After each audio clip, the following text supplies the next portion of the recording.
What's up, Infected? It's Wolf with the Quarantine, and this is Kickstart Your Week. So, if you're not familiar with what Kickstart Your Week is, this is my weekly show where I cover the previous week's Kickstarters that I thought looked interesting. Now, I really only have one hard fast rule that I go by, and I limit it to 5 games per week because there's so many Kickstarters out every week. It's not feasible for me to cover all of them, so I do limit it to a maximum of 5, if sometimes less, but never more. Now, first up here is Fer Diem and Get Adler. Now, Get Adler, I don't really know a whole lot about. It's this company's previous game that you can also get through this Kickstarter, but that's actually not why it's here on this list. It's mainly the Fer Diem. Anybody who knows me knows that I'm a big sucker for sci-fi and space-themed games, and that's what this is. Basically, you all are like you guys are trying to colonize these new planets in the far stars, and you discovered this new resource called Fer Diem. It's like a highly radioactive resource that's just super powerful. You make weapons and armor and stuff like that out of it. But what this basically is it's essentially a set collecting game with area control and like this big battle at the end of it. So basically, you have these factions here, each one of these factions that you're going to get these tokens.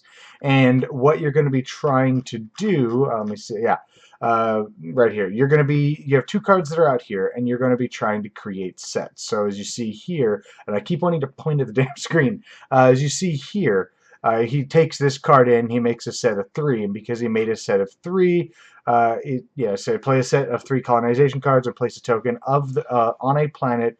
The 4th token colonizes the planet. So you're trying to get the 4 different colored things on a planet, but you want to be the last person to actually put your token down, because once you do, you take all of those off, and then now you colonize it. You flip over this little moon thing, and that's how much of the Fer Diem you wind up getting. And basically, you keep doing that until all the planets are colonized, and then you guys beat the snot out of each other, basically. I thought there was doing the how to play, I thought there was something with it, but basically, as you see here, I would then invade you with my Fer Diem, and then we fight. We have to roll these dice. The dice are going to have special symbols on them, and it's like you get like a plasma thing and a targeting reticule and a shield, and basically you roll. You can play these cards as well and play in lieu of rolls and stuff like that. And basically at the end of that, you keep kind of doing that until one person controls all the planets, or until one side can no longer fight because they're out of Fer Diem, and at that point, whoever has the most planets wins. So yeah, overall, like the game looks really interesting. I'm really intrigued by the sci-fi theme of it as well. I'm not a fan of dice-based combat, which a lot of you guys, if you guys watch this show, probably know that.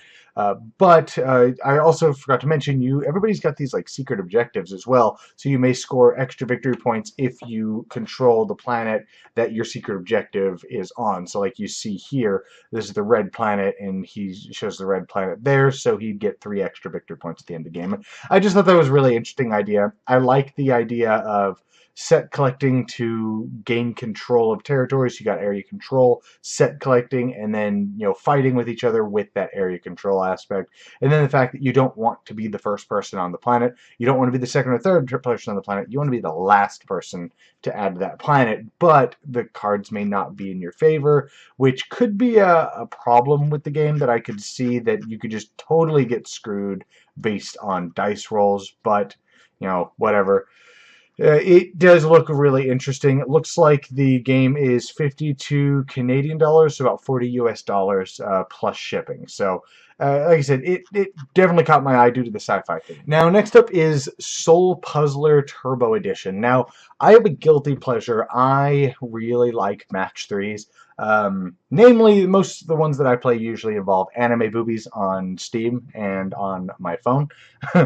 But I do enjoy match 3s. They're good, fun to play if you're on the toilet, or you're standing in line somewhere, or you just have some time to burn, or you don't really feel like playing anything, and in my case, you want to see some anime titties, but you also want to play something. So I have a few of them on Steam, but I like match 3s, and that's basically what this game kind of is.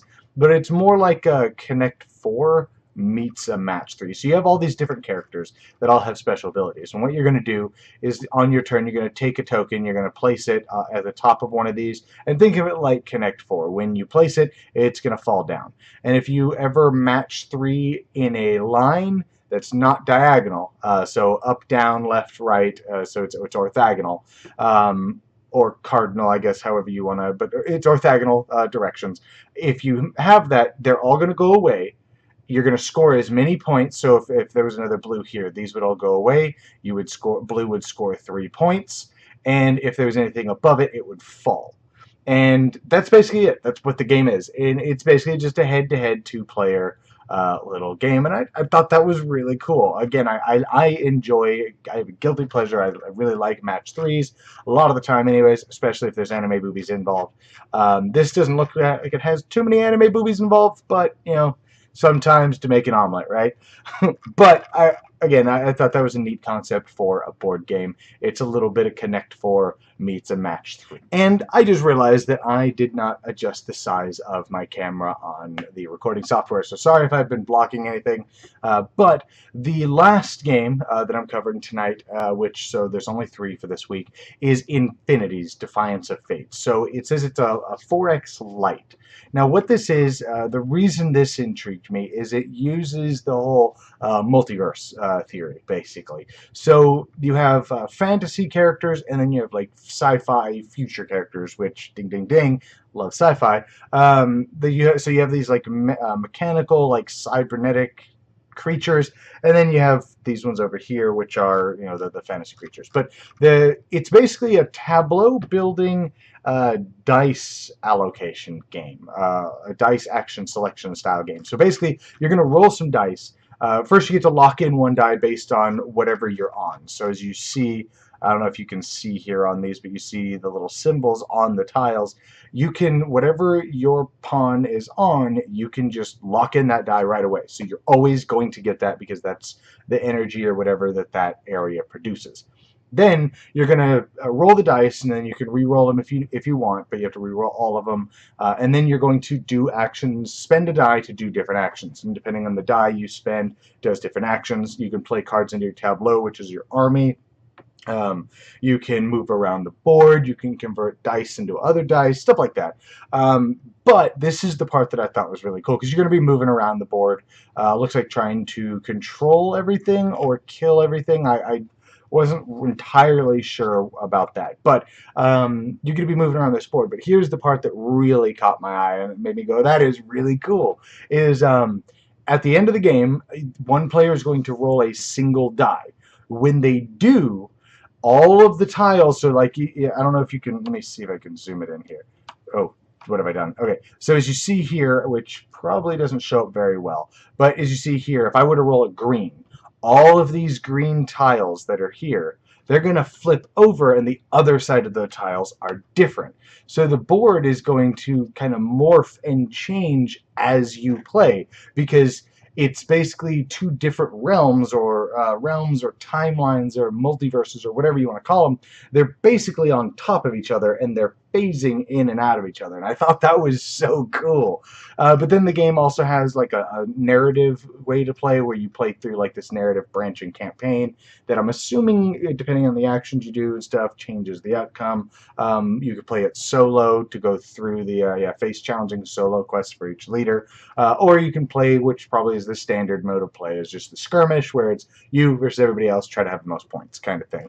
But I just thought that was a really cool concept. I like the idea of like the dice allocation and dice action selection, similar to what is it? Not Race for the Galaxy, Tiny Epic Galaxies, for example, uses a very similar system, and I really like that game. This looks like it takes that, adds a tableau builder, and it looks like a little bit of area control, maybe? Like I said, I'm not 100% sure, but you're trying to exploit everything. And it looked really, really cool. Really like the artwork in it. I love the sci-fi meets fantasy feel. That was really cool. It looks like everybody has their own deck, too, which is pretty neat. But yeah, that is my last one, Infinity's Defiance. And those are my Kickstarters for this week. So my official Kickstarter of the week, Arbitrary Award, I was a little torn. I didn't know what I wanted to give this to because Fer Diem looks really interesting. I really like the concept of, you're trying to match these sets and you don't want to be the first person on, so you don't have a lot of incentive to be the first one out there, but you also get more cards, and so there's just a lot of stuff going on in your head, and you're trying to figure out, okay, is it going to be worth me doing this? And then the battle at the end, so you're trying to set yourself up real nice. And then what I didn't mention is you get these little moons that orbit the planets, and the longer the game goes on, the people who are already colonizing, who have already colonized the planets, put one of their captains on it, every time the planet makes a circle, then a new piece of Fer Diem gets put on there. So it winds up adding, once the first planet gets colonized anyways, then it adds a time crunch if you want to hurry up and get these colonized, because whoever colonized that first one is going to have such an advantage, because every time that planet orbits, or the moon orbits that planet, they're getting stronger. So everybody then wants to hurry up. But until then, everybody's going to be taking their time. And I thought that was really cool. But Infinity's Defiance of Fate looks really cool. I really, really like the concept of it. I love the fact that it's meshes, like a multiverse setting. You got the sci-fi meets fantasy. I've played D&D and Pathfinder for years. I'm a big sci-fi sucker. I love that.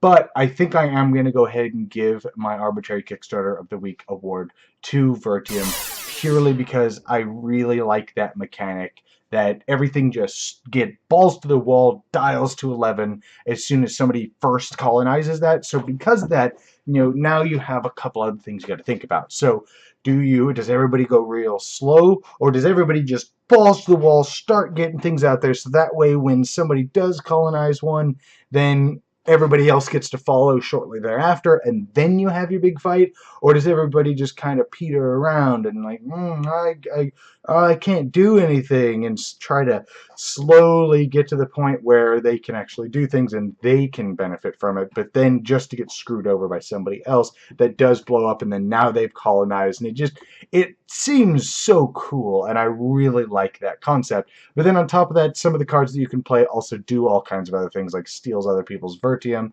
and makes them skips a player a couple times, stuff like that. So that also adds another kind of take that aspect of the game. So I thought that was really, really cool. Anyways, I hope you guys enjoyed this. If you guys enjoyed the channel and you'd like to help support me and or the channel, I have a Patreon link down below. Any amount of support would definitely help. I also have a one-time donation button down there, or not button, a link down there if you'd like to help support the channel that way. Any amount definitely is appreciated. If you're new here, hit that subscribe button down there. I definitely appreciate everybody who watches this channel. Anyways, I hope you guys enjoyed this, and I'll see you guys next time in the quarantine.